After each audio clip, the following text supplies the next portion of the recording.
wanaishi kwa sababu ya watoto wao. Ukweli wa mama. Kuna wazee ambao wanasema wanaishi tu, lakini wangepata mahali pa kuexit kwa sababu mambo yamekuwa mazito sana na hata maisha imekuwa mlima.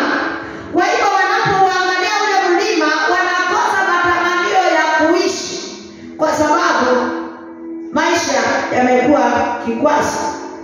Kuna watoto ambao ndoto zao zilikuwa kubwa. Wakati ninaona news na mtoto analetwa ambaye alikuwa amepata A na yuko shule na hata kulala kwake analala katika barabara, amekata tamaa ya haya maisha. Kuna vitu mingi ambazo zinafanya watu wakose tamaa ya kuishi. Hata uchumi unaweza kata mtu tamaa ya kuishi. Lakini tuna kusudi ambalo linatupata tuishi, kwa sababu Mungu alituumba tukaishi kwa sababu yake. Na ndipo Mungu anamwambia Musa, enda ukaokoe wana wa Israeli. Sio waje wazaane, sio waje wengine wakuje waishi sababu yangu na waniabudu. Kwa hivyo siku ya leo tungetaka kuongeleshana juu ya kuishi sababu ya Mungu. What do you live for? Ama unaishi kwa sababu ya nini? Mchungaji tusomee kwa Kiswahili Petero wa kwanza kifungu cha 4 mstari wa 6. Nataka nimalize kwa haraka tunywe chai twende nyumbani. Petero wa kwanza kifungu cha 4 mstari wake wa 6. Neno la Bwana linasema, pumzi yenye uhai. Maana kwa ajili hiyo hata hao waliokufa walihubiriwa Injili, ili kwamba wahukumiwe katika mwili kama wahukumiwavyo wanadamu, bali wawe hai katika roho kama Mungu alivyo hai. Mstari wake wa 7. Lakini mwisho wa mambo yote umekaribia.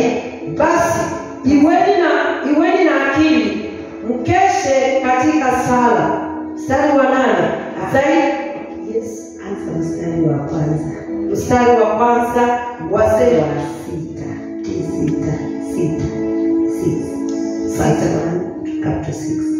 Mstari wa kwanza mpaka wa 6. Petero wa kwanza kifungu cha 4 mstari wa kwanza hadi wa 6. Basi kwa kuwa Kristo aliteswa katika mwili wake, ninyi nani jivikeni silaha ya nia ile ile. Kwa maana yeye aliyeteswa katika mwili ameachana na dhambi. Tangu sasa msiendelee kuishi katika tamaa za wanadamu, bali katika mapenzi ya Mungu. Wakati wenu uliobaki wa kukaa hapa duniani. Mstari wa 3. Maana wakati wa maisha yenu uliopita watosha kwa kutenda mapenzi ya mataifa, kuenenda katika ufisadi na tamaa na ulevi na karamu za ulafi na vileo na ibada ya sanamu isiyo halali, mambo ambayo wao huona kuwa ni ajabu ya ninyi kutokwenda mbio pamoja nao katika ufisadi ule usio katika kiasi, wakiwatukana. Nao watatoa hesabu kwake yeye aliye tayari kuwahukumu walio hai na waliokufa. Mstari wake ni wa 6. Maana kwa ajili hiyo hata hao waliokufa walihubiriwa Injili, ili kwamba wahukumiwe katika mwili kama wahukumiwavyo wanadamu, bali wawe hai katika roho kama Mungu alivyo hai. Amen. Tumpigie Bwana Yesu makofi. Nataka nilete neno kwa dakika chache, twende nyumbani. Mwambie mtu muishie Mungu. Biblia inatuambia ya kwamba kitabu cha Petero wa kwanza kiliandikiwa Wakristo ambao walikuwa wanapitia mateso, Wakristo ambao walikuwa wamewekwa sehemu tofauti, na wao wote walikuwa wanapitia mateso. Na Peter akiwaandikia hiki kitabu ambacho tumesoma hiki kifungu, anawatia moyo na anawaeleza ni sababu mingi vya kumuishia Yesu Kristo, ya kwamba hata Yesu Kristo mwenyewe alipata kuteseka, hata Yesu mwenyewe alipitia kupitia mateso ambao walikuwa wanapitia.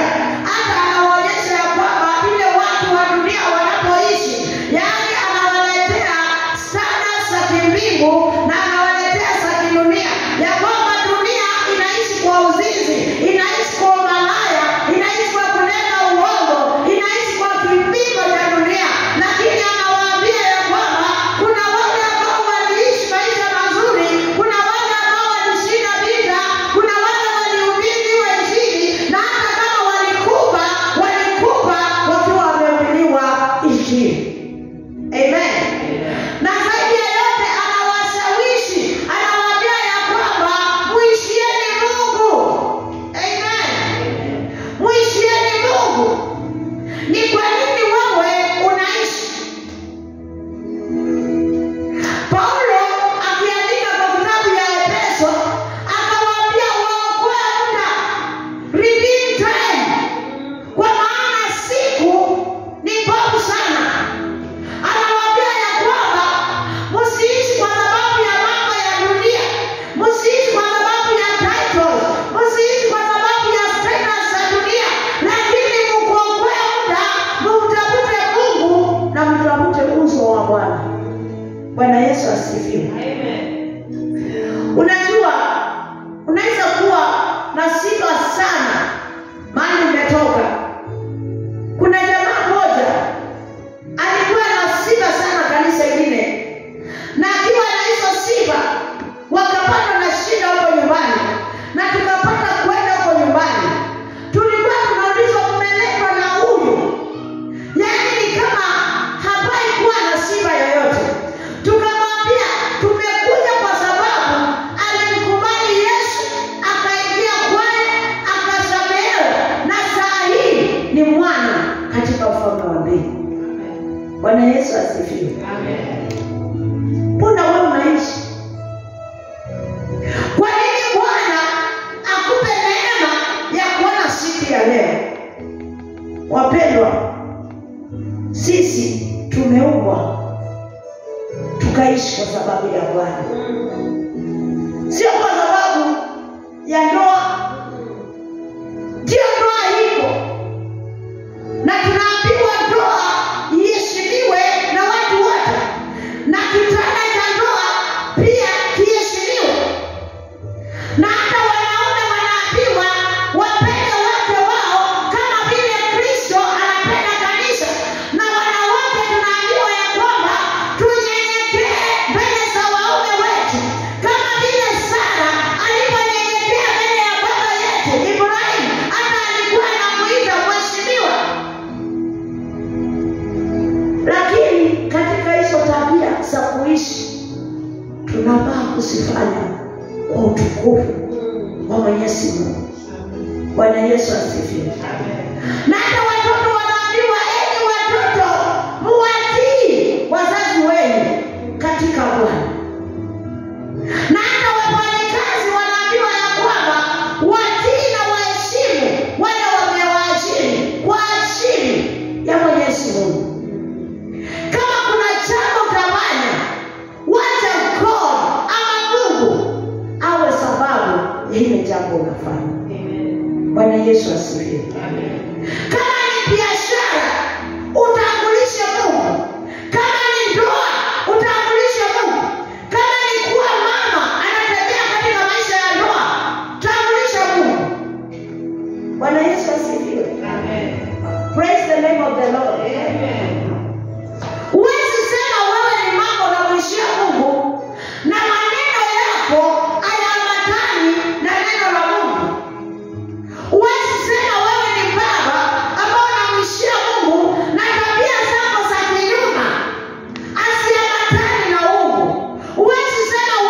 mtoto ambao unatii Mungu na uwezi waheshimu wazazi.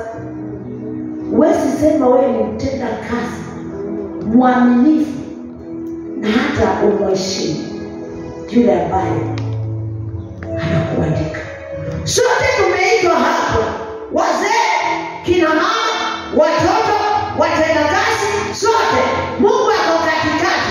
Anasema kuja kwangu na uzee wako, kuja kwangu uishi na umama wako, kuja kwangu na utoto wako, kuja kazi na utenda kazi wako. Bwana Yesu asifiwe. Amina. Kwa maana katika haya mambo yote uaminifu unapimwa sana. Amen. Tusome Wafilipi hili mstari wa 8. Biblia inasema ya kwamba na chochote unafanya kama ni cha ukweli, tena kinafaa, ukipata niambie. Tusome. Wafilipi 4 mstari wake wa 8. Hatimaye ndugu zangu, hatimaye wanaume, wanawake, watoto, watenda kazi, sisi sote ni watoto wa Mungu. Tusome ile tunaambiwa, mambo yoyote yaliyo ya kweli, yoyote yaliyo ya staha, yoyote yaliyo ya haki, yoyote yaliyo safi, yoyote yenye kupendeza, yoyote yenye sifa njema, ukiwapo wema wowote, ikiwapo sifa nzuri yoyote, yatafakarini hayo. Yaani kuishia Mungu, kuna mambo ninafaa kuwa nikiyatafakari. Mimi sifai kwenda kama msekome anapatanga roho inamkanyanga, lakini nafaa kuwa mafikira yangu. Na ndio Paulo anawaandikia Warumi, anawaambia na wasii, enyi ndugu zangu, kwa neema za Mwenyezi Mungu mkajipeane na pia akili zenu. Na ndio Paulo anasema na Waefeso ya kwamba hatimaye mambo yote ambayo ni ya kweli, ni ya haki, ambayo yanafaa, yafikirini hayo. Wewe unawaza nini?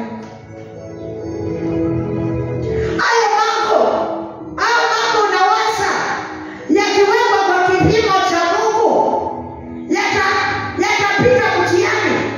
Biblia inasema mawazo yetu na kazi zetu zitapimwa kwa moto. Mawazo yako yakipitishwa kwa moto, Mungu atasifiwa.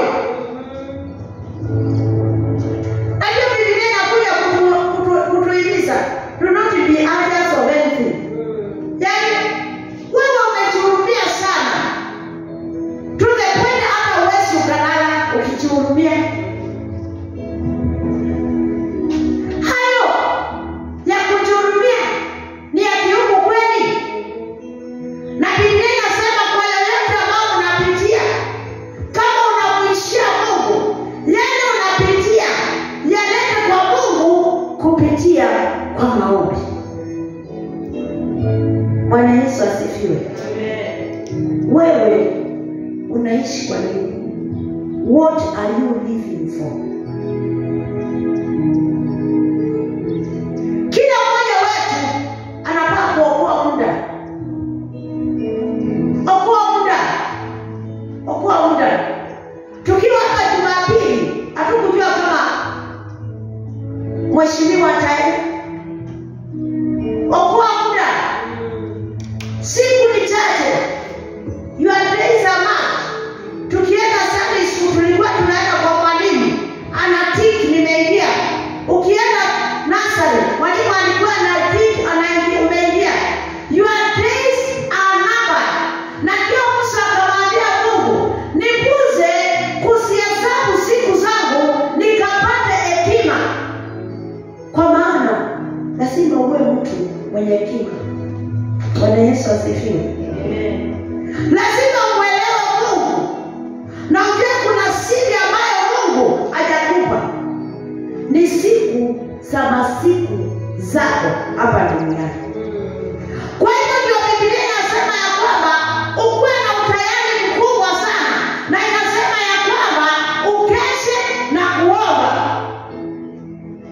ukiishia Mungu, ukeshe na kuomba. Mtu akilala unapata ile blanketi hata aliyelingoga nini ikaenda huko, na akiwa ana blanketi alilala na akaota, akeshi wala aombe. Anamkanga akisema chochote kinaweza tokea, breaking news ya maisha. Kitokee kile kitatokea. Ameotikia person, ameotikia Christian.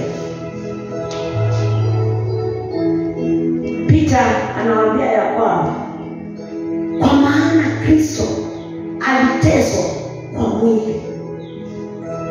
Aliteswa kwa mwili. Anasema mjivike na ile hadi tu. Yaani anawaambia huu mwili wenu mbebe kama ule wa Yesu Kristo ambao una majeraha ya mateso. Msiuweke mwili wenu uwe dhabihu ya dhambi, lakini mpende kwa Mungu uwe sadaka ambayo inapendeza. Na anawaambia ya kwamba kile kinaharibu mwili ni dhambi. Jambo la kwamba point number 1, anawaambia ya kwamba run away from sin if you want to live for God. Anawaambia kimbieni dhambi. Kama unataka kumwishia Mungu, kimbia dhambi. Na singine ukatubu. Ndio umepata asubuhi ya leo. Tumetubu zote. Na hata kama umewaza dhambi, utubu.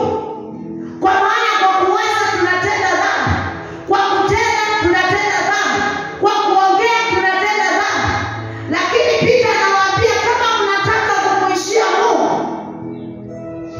achana na maisha ya dhambi. Bwana Yesu asifiwe. Chungaji tusomee Revelation chapter 22 verse 10 to 11.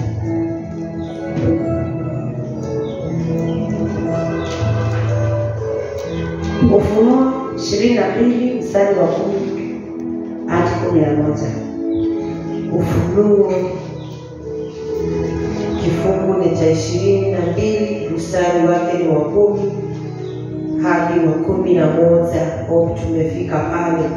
Neno la Mungu lasema, akaniambia usiatie muhuri maneno ya unabii wa kitabu hiki, kwa maana wakati huo umekaribia.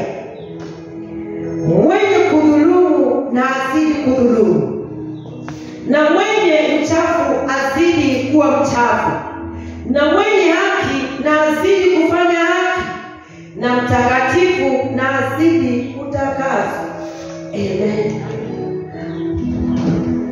Yohana mpendwa anakupa nafasi. Anajua kuna wale ambao wanamwishia Mungu, na anawaambia endeleeni kumwishia Mungu. Kutafuta Mungu katika maisha yenu sio bure, kwa maana yule ambaye anakuja kila mmoja wetu atalipwa sawa sawa na matendo yake. Wacha niwaambie wapendwa, unaweza fanya mtu kazi akose kukulipa, ila achana nayo. Kunaye Mungu mwaminifu ambaye atakulipa sawa sawa na matendo yake. Na ndio anawaambia mwenye anatenda mema aendelee kutenda mema, mwenye anatenda mazuri aendelee mabaya aendelee kutenda, kwa sababu wakati unakuja na kila mmoja atalipa. Ukimwishia Mungu lazima uamue kutembea na Mungu, na lazima uamue kumtendea Mungu mema. Hii speaker ina maneno speaker. Bwana Yesu asifiwe. Amen. Let those who are doing good continue doing good. Amen. Amen. Lazima tumwishie Mungu. Awalizo. Kuna mtu aliimba wimbo anasema, sababu yangu kuishi ninaishi nimtumikie Mungu. Bwana Yesu asifiwe. Amen. Adamu na Hawa walishindwa kumwishia Mungu. Na ndio sasa tunaona wakikimbizwa katika shamba la Edeni kwa sababu walitenda dhambi. Christian living ama kumwishia Mungu lazima upe katika maisha ya dhambi. Na ndio Warumi inasema ya kwamba tuendelee kuishi katika dhambi ndio neema iongezeke. Biblia inasema la hasha, kwa wale tulikufa kwa dhambi haifai tena. Apia mwenzako haifai kuishi na kutembea katika dhambi. Haifai. Bwana Yesu asifiwe. For the wages of sin is death.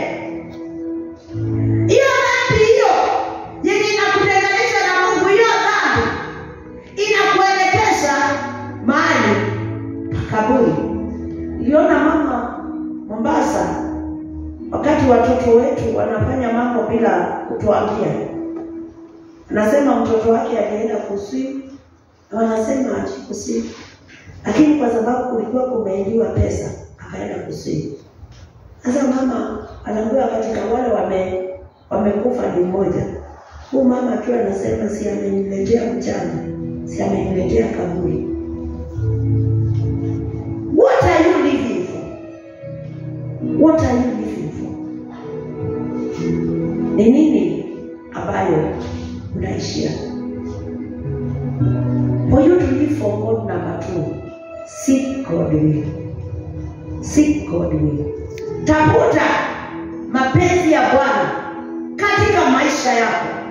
Kuna mtu sahihi hata anaendelea kuexit life, lakini hajajiuliza ni kwa nini Mungu aliniumba. Jeremiah 29 verse 11. Bwana ninajua ni kwa nini nilikuumba. Wewe umeamka tu na maisha, ukaanza kujaribu hii unajaribu hii, hakuna moja inaenda. Tafadhali rudi kwa Mungu kamuulize ni nini makusudio ya yale uliniumba. Wengine waliumba wakuwe walimu, wengine wachungaji, wengine wakulima, wengine kila kazi.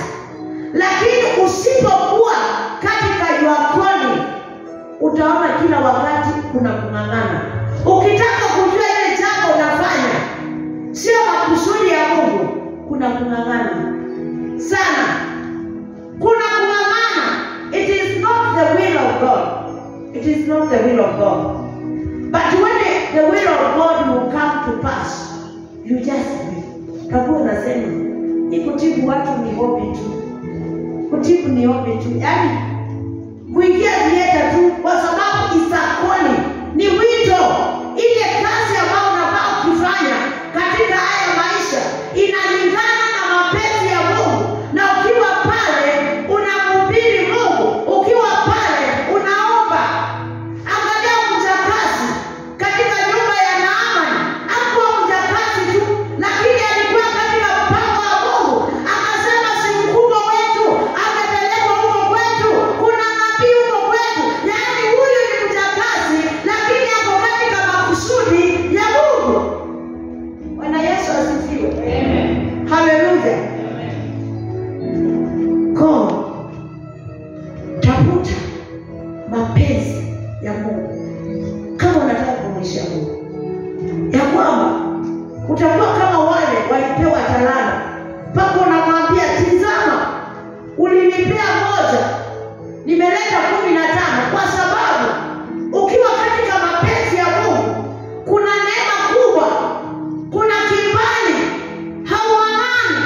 Yaani kama ni kulima tu unapanda sikimea na zingine unapanda simemea, kwa sababu umeitwa katika ile kazi. Seek God will. Bwana Yesu asifiwe. Hiyo waliambiwa watafute mapenzi ya Bwana. Naenda kwa haraka. Pointi ya 3 inasema eat the right food. Kula chakula ambacho kinafaa.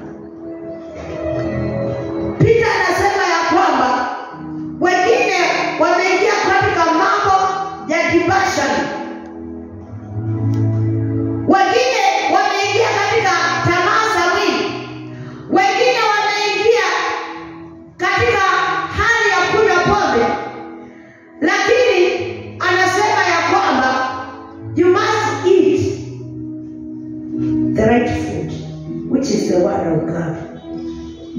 Lazima ulisome neno la Bwana. Ni wapi tunaambiwa neno la Mungu ni mkate? Tusomee Yohana 4 mstari wa 34. Read the word of God. If you want to go. John 4:34. Yohana 4 mstari wake wa 34 mstari wa neno la Bwana nasema, Yesu akawaambia, chakula changu ndicho hiki, niyatende mapenzi yake aliyenipeleka, nikaimalize kazi yake. Yaani walipokuja wakampata na mwanamke, wakasema labda mtu amempa chakula. Akasema hapana, chakula changu niyatende yale ambayo ni mapenzi yake. Eat the right food. Do the will of God if you want to live for God. Number 4. Remember the day of the Lord coming. Kumbuka siku ya Bwana ya kuja. Badala tumalizie hapo. Kama utamwishia Mungu, lazima ukumbuke ya kwamba Yesu Kristo yuhaja tena. Wapendwa, yule Yesu aliyekufa msalabani, wakati atakuja, hatakuwa amejivaa yule nguo alikuja naye. Atakuja kuhukumu. Nataka ukuwe na picha ya wakili ama judge. Akiletewa mashtaka, akiletewa cases, kumbuka Yesu mbinguni, shetani akikuja anasema, angalia Catherine. Yesu anasema ya kwamba I am not advocate for Catherine. Mbinguni hakuna wakili wanaitwa jaji fulani na fulani. Yesu ndiye amesimama. Wakikuja waseme angalia Paul. Yesu anasema hapana, I am an advocate for this guy. Wanakuja anasema angalia hiyo huduma. Yesu anasema hata hao wanawake niliwaokoa. I am an advocate. But wakati anashuka kama wakili. Bwana Yesu asifiwe. Na kila mmoja atahukumiwa sawa sawa na matendo yake. Bwana Yesu asifiwe. Lazima uwe na utayari sana. Hata ukisafiri, hata ukilala, kabla hujalala unaweka moyo wako kwa utayari. Ukiamka hiyo siku unaweka moyo wako kwa utayari. Biblia inatuambia ya kwamba kama vile bibi harusi hujiandaa kila siku kwa kuja kuolewa kwake, hivyo ndivyo sisi sote tunataka kujiandaa. Kujirekebisha. Bibi harusi kunywa maji. Bibi harusi utengeneza vidole. Bibi harusi utengeneza nywele. Bibi harusi utafuta fasi na kwenda kumlaki bwana harusi. Wapendwa, be ready. Remember the day of the Lord and for his coming. Biblia inatuambia hata wale waliotutangulia walihubiriwa hiyo injili. Hii injili tunawahubiria, wamwishie Bwana, usimwishie mtu yoyote. Live for God. Live for God. Watu ambao uko kwa ndoa, I know you have sacrificed a lot for this marriage. I've also sacrificed a lot. But itakuwa tabu sana wakati umeondoka, mwenzangu anajirekebisha, anasema mimi nasoa. Hatukuishi serious na Mungu, na kwa sababu ameondoka, sasa nataka kuwa serious na Mungu, na anajitoa na anasamehewa. Wewe ulienda zako, amemake his ways right with God. Let's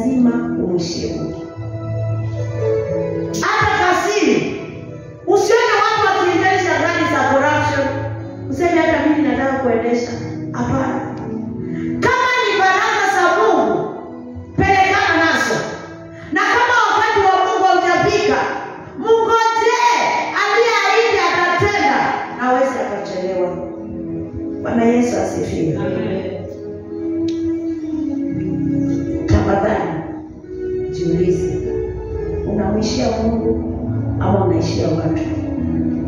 Wamama nimesema, wanasemanga naishi kwa sababu ya watoto. Tusomee mwisho wa Filipi 2 mstari wa 9 hadi wa 11.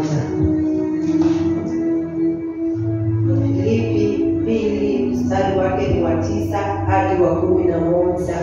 Neno la Mungu linasema, kwa hiyo tena Mungu alimwadhimisha mno, akamkarimia jina lile lipitalo kila jina, ili kwa jina la Yesu kila goti lipigwe, na vitu vya mbinguni na vya duniani na vya nchi na vya chini ya nchi, na kila ulimi utakiri ya kuwa Yesu Kristo ni Bwana, kwa utukufu wa Mungu Baba, kuangaza kama mianga ulimwenguni. Unajua ni kwa nini wapendwa ninawaambia muishie Mungu? Kwa sababu hata Mungu mwenyewe aligharamika sana, akamtoa mwanawe Yesu Kristo aje kuishi na sisi, akakufa msalabani atuokoe. Kwa hivyo hauna sababu yoyote ya kutomwishia Mungu. Na ndio Biblia inasema ya kwamba naye Mungu baada ya Yesu kufufuka alimuinua juu sana mbinguni. Ile gharama unapewa ni kupiga goti na kukiri ya kwamba Yesu Kristo ni Bwana. Na yule ambaye anakiri hilo, nafasi yake iko katika mateso ya milele. Wapendwa, kuna raha sana kumwishia Bwana. Kuna raha sana. There is great victory. There is great joy.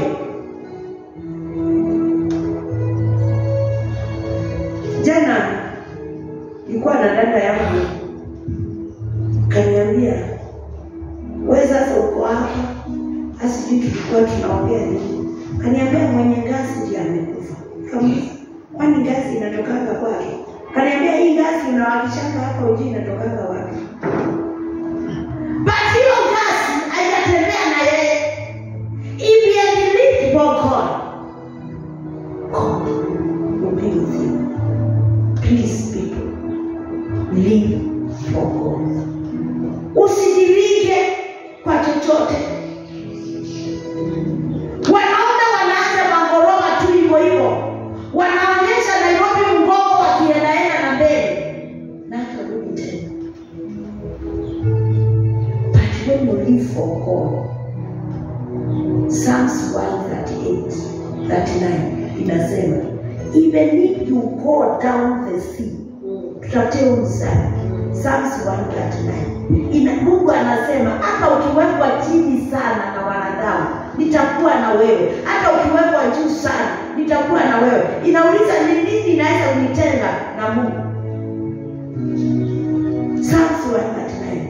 Hata ukiwekwa chini sana, wakutengenezea kitanda chako chini ya mchanga, Mungu anasema hapa nitakuwa. Wakutengeneze juu sana, hapa nitakuwa. Hata wakiweke kwamba uko juu, na hata anasema yuko hapa. Poko umepata? Tusome basi. Neno la Mungu linasema, Zaburi 139 mstari wake nitaanzia 10. Maandiko inasema huku wa 9, ningezitoa bwawa za asubuhi na kukaa pande za mwisho za bahari, huko nako mkono wako utaniongoza na mkono wako wa kuume utanishika. Kama nikisema hakika giza litanifunika na nuru inizunguke, ingekuwa usiku. Giza nalo alikufichi kitu, bali usiku huangaza kama mchana. Giza na mwanga kwako ni sawa sawa. Maana wewe ndiwe uliyeniumba mtima wangu, uliniumba tumboni mwa mama yangu. Nitashukuru kwa kuwa umeniumba kwa jinsi ya ajabu ya kutisha. Amen. Bwana Yesu asifiwe. Amen. Yaani hata mtu awekwe afunikwe, awekwe kwa giza, kwa Mungu hakuna giza, anamuona kama mchana. Bwana Yesu asifiwe. Hata awekwe kitanda wapi, Mungu yuko pale. Chao, ambia mwenzako muishie Mungu. Kama haitakugharimu kumwishia Mungu, enda usome historia ya Ibrahimu. Alimwishia Mungu, alimtafuta Mungu. He walked with God. He gave what he needed to give to God. Tunapoenda kuomba, tulikuwa tukatembea safari na mzee mmoja, na akiwa ICU akasema apewe kalamu andike chenye anataka kuniambia. Kaniambia mshahara yenye anatumiwa, kwa sababu alikuwa anafanya kampuni kubwa, hiyo yote ipelekwe kanisani, kwa sababu kuna vitu, kuna tithe zake, kuna matoleo hajatoka. Sasa tunauliza, sasa tukifika kanisa tutawaambia ni sadaka, tutawaambia ni nini? Friends, God needs you when you are sober. He needs you and he needs your services. Wakati utafika mahali ukue au jijui, Mungu atakushughulikia. Live for God. Amen. Amen. Live for God. Do anything. Usifurahishe wanadamu. Do everything sincerely for God. Kama ni kuomba, hata mimi ninaposimama hapa namtafuta Mungu sana, mpaka naanguka. Ninamtafuta kwa kulia, sioni usingizi nikimtafuta Mungu, mpaka siku nitakapomwona uso kwa uso. Wanaambiwa ya kwamba katika dunia ya dhiki wamwishie Mungu. Live for God. Tusimame. Tusimame.